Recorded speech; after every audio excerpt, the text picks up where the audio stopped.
कंगना रनावत ने अपने करियर के लिए फैसला लिया था।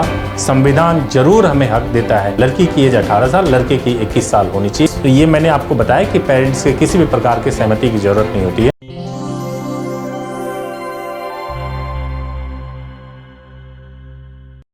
नमस्कार दोस्तों, लीड इंडिया लॉ एसोसिएट्स यानी लीला के इस वीडियो में आपका बहुत बहुत स्वागत है। दोस्तों, आज का टॉपिक है कि पेरेंट्स के सहमति के बगैर, पेरेंट्स के अनुमति के बगैर एक कपल अगर कोर्ट मैरिज करना चाहे तो वो कैसे कर सकते हैं, और हमारा संविधान, हमारा कॉन्स्टिट्यूशन इसके लिए क्या राइट प्रोवाइड करता है। इस वीडियो में आप यह भी जान पाएंगे कि हमारे पूरे देश में, दुनिया में लव मैरिजेस कितने % लोग करते हैं और कितने अरेंज्ड मैरिज होते हैं। सब कुछ आप इस वीडियो में जान पाएंगे। भारत का संविधान 21 है। भारत का संविधान यह कहता है 21 एक फंडामेंटल राइट हमें प्रोवाइड कराता है, मौलिक अधिकार देता है सभी नागरिकों को, हिंदुस्तान के सभी नागरिकों को देता है। और वो यह कहता है कि सभी नागरिकों को जीने का हक है, उनको जीवन जीने का हक है। वह अपनी पसंद के जगह पे, अपने पसंद के व्यक्ति से, पसंद के धर्म के, पसंद के जो भी धर्म होंगे उस धर्म में जीवन यापन कर सकते हैं। और ऐसा करने से उनको कोई रोक नहीं पाएगा, चाहे माता पिता ही क्यों ना हो। यह जरूर है कि यदि लड़की 18 साल से कम उम्र की हो या लड़का भी 18 साल से कम उम्र के हो तो उसके नेचुरल गार्जियन उसके माँ बाप होते हैं, यानी कि उनके बिहाफ पे फैसले लेने का अधिकार माँ बाप को होता है। लेकिन जैसे ही एक लड़का या लड़की बालिग हो जाते हैं उसके बाद से उन्हें अपना अधिकार है, वो फैसला कर सकते हैं कि उनको जीवन कैसे जीना है। कई बार माँ बाप ऐसे अड़चन लगाते हैं, वो कहते हैं कि आप अपने फैसले नहीं ले सकते हो। और कई एग्जाम्पल हैं। एक बहुत ही फेमस एक्ट्रेस है कंगना रनावत। कंगना रनावत के बारे में एक बहुत ही प्रचलित बात है कि 15 साल की एज में उन्होंने घर छोड़ दिया था और घर छोड़ करके बॉलीवुड में जाकर उन्होंने स्ट्रगल किया और आज एक सक्सेसफुल एक्ट्रेस है। क्यों ऐसा है? क्योंकि एक फैसला लिया और उस फैसले पे अडिग रहे। मैं ऐसा बिल्कुल भी नहीं कह रहा हूं कि आप ऐसा फैसला लें। कंगना रनावत ने अपने करियर के लिए फैसला लिया था। अगर आप शादी के लिए फैसला ले रहे हैं तो सोच समझकर ही फैसला लें। संविधान जरूर हमें हक देता है कि आप अपने पसंद के व्यक्ति के साथ रह सकते हैं, लेकिन जीवन यापन कैसे करना है वो खुद आपको करना है।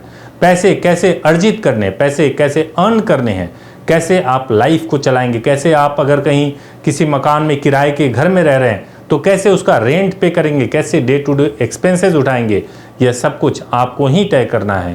तो यदि आप इसकी व्यवस्था कर चुके हैं या कर सकते हैं तभी बालिग होने के बाद से फैसला लें, क्योंकि केवल इमोशन से नहीं, आपके जो फाइनेंशियल चीज़ें हैं, जो सोशल चीज़ें हैं, अगर सभी चीज़ों को समझ के, अंडरस्टैंड करके, फैमिली को अंडरस्टैंड करके अगर आप फैसला लेंगे तो आप एक बेहतर डिसीजन ले पाएंगे।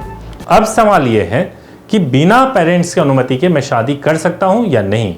तो आपको मैं यह बता दूं कि बिना पेरेंट्स की अनुमति के भी आप शादी कर सकते हैं, क्योंकि 18 साल के बाद से अगर कोई भी व्यक्ति अगर चाहता है कि वो अपने पसंद के व्यक्ति के साथ शादी करे तो वो शादी कर सकती है। लड़की की एज 18 साल, लड़के की 21 साल होनी चाहिए। शादी बिल्कुल कर सकते हो, उसमें पेरेंट्स के कंसेंट की ज़रूरत नहीं होती है।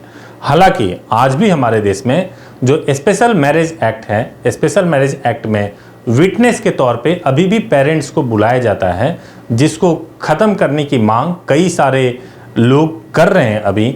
लेकिन अगर आप शादी करते हैं हिंदू मैरिज एक्ट में या निकाह कर लेते हैं और उसके बाद से मैरिज को रजिस्टर्ड कराते हैं तो कोई भी दोस्त या जानकार विटनेस बन करके आपके शादी को न केवल संपन्न करा सकता है बल्कि कोर्ट में भी रजिस्टर्ड करा सकता है। यह पूरी प्रक्रिया 1 से 2 दिन के अंदर समाप्त हो जाती है। जो डॉक्यूमेंट है वो आपका जो वोटर आईडी है, आपका आधार कार्ड है और जो आपका बर्थ प्रूफ है, जैसे आपका मार्कशीट हो गया या जन्म प्रमाण पत्र में जैसे आपका बर्थ सर्टिफिकेट हो गया, इससे आपका काम हो जाता है, आप शादी कर लेते हैं। तो ये मैंने आपको बताया कि पेरेंट्स के किसी भी प्रकार की सहमति की जरूरत नहीं होती है। लेकिन साथ ही साथ मैं एक और बात बता दूं कि US news and world report क्या कहती है। इसके मुताबिक 80 से 85% मैरिजेज अभी भी अरेंज्ड ही होते हैं, अभी भी अरेंज्ड मैरिज किया जाता है। ये जो आंकड़ा है ये वर्ल्ड वाइड आंकड़ा है और उसमें यह भी बताया गया कि बहुत कम लोग ही लव मैरिज अभी भी करते हैं। उसकी वजह भी बताई गई है कि कि धार्मिक विवाद होता है, कल्चरल डिफरेंस होता है, पेरेंट का कंसेंट एक बहुत बड़ी चीज़ है जिसके बगैर कपल हिचकते हैं कि शादी ना कर सकें, लेकिन फिर भी धीरे धीरे लोग अपनी सहूलियत के हिसाब से, अपनी पसंद के हिसाब से शादियां कर रहे हैं, लव मैरिज कर रहे हैं।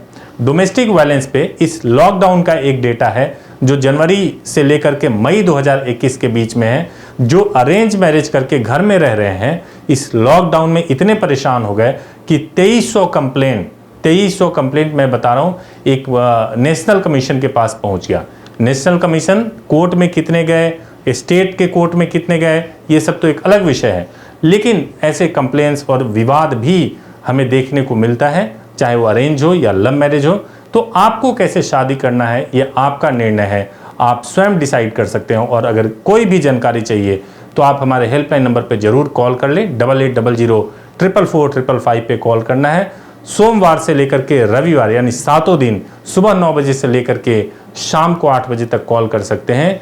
वीडियो अगर अच्छा लगे तो जरूर इसको लाइक कीजिएगा, चैनल को सब्सक्राइब कीजिएगा और जल्दी नोटिफिकेशन पाने के लिए बेल आइकन जरूर प्रेस कीजिएगा। बहुत बहुत धन्यवाद।